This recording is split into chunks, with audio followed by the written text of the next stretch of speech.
एक भिखारन के डॉक्टर बनने की कहानी।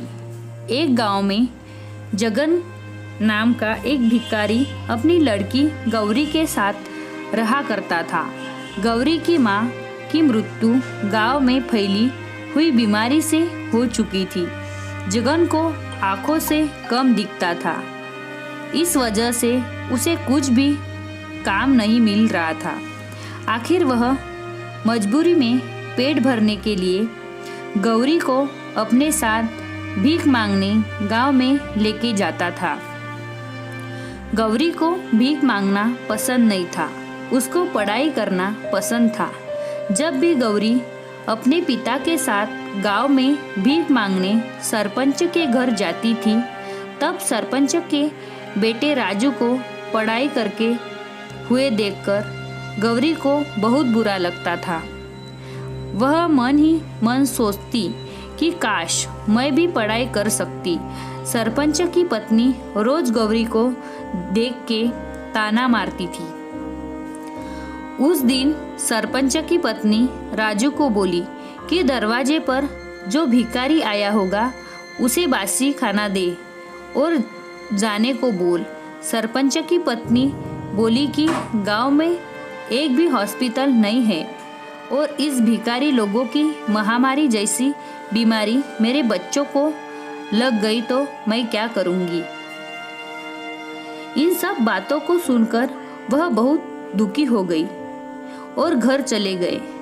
अगले दिन गौरी बोली, बाबा, गांव के सब लोग हमारे पास से दूर क्यों चले जाते हैं? हम इतने बुरे हैं क्या? उसके पिता उसे बोले, अरे नहीं बेटा, बुरेपन के विचार हमारे गरीबी में और लोगों के विचारों में है।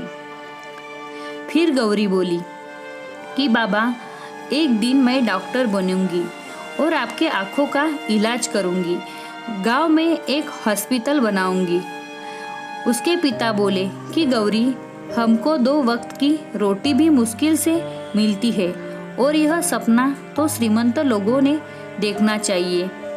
उसके पिता उसे कहने लगे कि बेटा, मैंने तुम्हारे लिए कुछ भी नहीं किया और ना ही कुछ कर सकता हूँ। उसी वक्त एक औरत ने बाहर से गौरी को आवाज लगाई और कहने लगी कि गौरी, आज मेरा शौचालय तुम साफ कर दोगी तो मैं तुम्हें 5 रुपए भीख में दूंगी। ना चाहते हुए भी गौरी ने उस औरत की बात मानकर शौचालय साफ कर दिया। जाहिर सी बात है, इस काम को करते हुए गौरी को बहुत बुरा लग रहा था। उसे बेइज्जती सी महसूस हो रही थी। गौरी ने निश्चय किया कि वो अब किसी भी तरह डॉक्टर बन के दिखाएगी।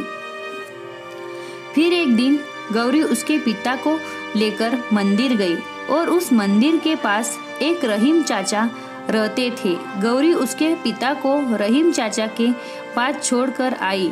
उस दिन खुद खिलौने बेचकर पैसे कमाने लगी। एक दिन गौरी गांव की शिक्षिका रेणु दीदी को मिली और गांव की सरकारी स्कूल में पढ़ने के लिए जाने लगी।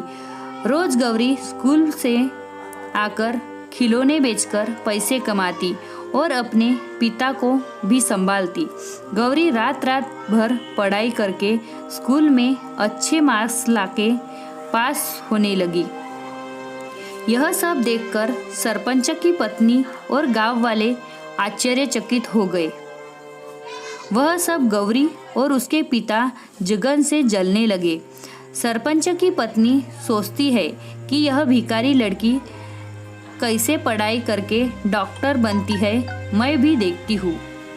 गौरी हर साल अच्छे मार्क्स लाकर पास होने लगी और रेणु दीदी उसे पढ़ाने में मदद करने लगी। धीरे धीरे साल बदल गया और गौरी अब बड़ी हुई और उसने अपनी मेहनत से पढ़ाई पूरी की। आगे डॉक्टर का शिक्षण और आगे कॉलेज में एडमिशन लेने के लिए उसने एग्जाम दिए और उस एग्जाम में गौरी टॉपर बनी। उसकी सफलता से रेणु दीदी और उसके पिता बहुत खुश हो गए। गौरी उसके पिता को बोली, बाबा, मुझे स्कॉलरशिप मिली है पर गौरी को आगे की पढ़ाई के लिए दूसरे शहर में जाना पड़ रहा था। गौरी उदास हो गई। रेनू दीदी उसे कहने लगी कि गौरी तू टेंशन मत ले, मैं इधर में सब संभालूंगी, तू शहर जाकर डॉक्टर बनकर वापस आ। रेनू दीदी ने बाप की जिम्मेदारी ले ली, इसलिए वो निश्चित होकर पढ़ाई करने के लिए चली गई। बहुत समय बीत गया पर गौरी की कुछ खबर नहीं आई। कुछ साल बाद गांव में फिर से महामारी की समस्या आई। कई गांव वालों के साथ गौरी के पिता और सरपंच का लड़का राजू भी महामारी में के चपेटे में आ गए और शहर जाकर हॉस्पिटल में भर्ती हुए, पर कई दिनों से वहां डॉक्टर ही नहीं था। सब उदास होके भगवान से प्रार्थना करने लगे। अचानक एक नर्स उधर से आई और बोली, आपको चिंता करने की कोई ज़रूरत नहीं है, क्योंकि सरकार की तरफ से शहर की सबसे बड़ी डॉक्टर इनका इलाज करने आ रही है। ये खबर सुनकर गांव वाले बहुत खुश हो गए। हॉस्पिटल के सामने बहुत बड़ी कार आकर रुकी और उसमें से एक डॉक्टर नीचे उतरी। तब गांव के सरपंच ने उस डॉक्टर का माला पहनकर स्वागत किया। जब डॉक्टर उनके पास आई तो सब आश्चर्यचकित हो गए। वह डॉक्टर कोई और नहीं तो वही लड़की थी जिसे वो भिकारन गौरी के नाम से जानते थे। उसके अपने पिता का आशीर्वाद लिया और सब गांव वालों का इलाज करना शुरू किया।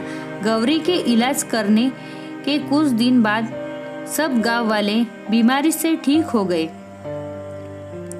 उसने उसके पिता की आंखों का ऑपरेशन किया और आंखों की दृष्टि फिर से उनको लौटा दी।